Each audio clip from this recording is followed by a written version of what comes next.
National party تحصیل تمب کا اجلاس تحصیل صدر ڈاکٹر نور زمان کی صدارت میں منعقد ہوا، جس میں مختلف اہم ایجنڈے زیر بحث آئے۔ اجلاس کے بعد ایک شمولیتی پروگرام کا بھی انعقاد کیا گیا، جس میں درجنوں افراد نے نیشنل پارٹی میں شمولیت اختیار کی۔ مقررین نے خطاب کرتے ہوئے کہا کہ نیشنل پارٹی ہی واحد سیاسی جماعت ہے جو ہر سطح پر اپنی قوم کی نمائندگی کر رہی ہے اور اصولی موقف بے باکی کے ساتھ پیش کرتی آ رہی ہے۔ انہوں نے کہا کہ آج کی شمولیت سے پارٹی مزید منظم اور مضبوط ہو چکی ہے۔ نیشنل پارٹی میں اتحاد اور یکجہتی کی بدولت سیاسی سفر مزید طاقت حاصل کر رہا ہے۔ تمب، جو ہمیشہ سے سیاست کا قلعہ رہا ہے، وہاں نوجوانوں کی بڑھتی ہوئی شمولیت مستقبل میں روشن سیاسی تبدیلی کی ضمانت ہے۔ اجلاس میں ڈاکٹر نور زمان، مرکزی جوائنٹ سیکرٹری حمل بلوچ، ضلعی صدر یونس جاوید، واجہ بجار، چیئرمین امین قریش، ماسٹر امین، واجہ محمد بخش، فدا مرید زئی، واجہ الہی بخش، نذیر کلمتی اور اختر عمر سمیت دیگر رہنماؤں نے خطاب کیا،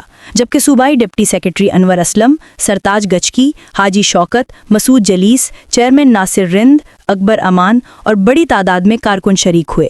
گرینڈ شمولیتی پروگرام میں پاکستان پیپلز پارٹی تمب کے رہنما حاجی فیض نے اپنے سینکڑوں خاندان کے ہمراہ پارٹی چھوڑ کر نیشنل پارٹی میں شمولیت اختیار کی۔ ان کے ساتھ محمد عثمان، سمیر جان محمد، طارق رحیم، موسیٰ بلوچ، نعیم بلوچ، واجہ رحیم بخش، یاسین، نذیر احمد، محمد عباس، ظریف احمد، قدیر احمد، عبد الرحمن، محب اللہ، عبد الرحیم، عقیل احمد، چاکر علی اور صالح محمد شامل تھے۔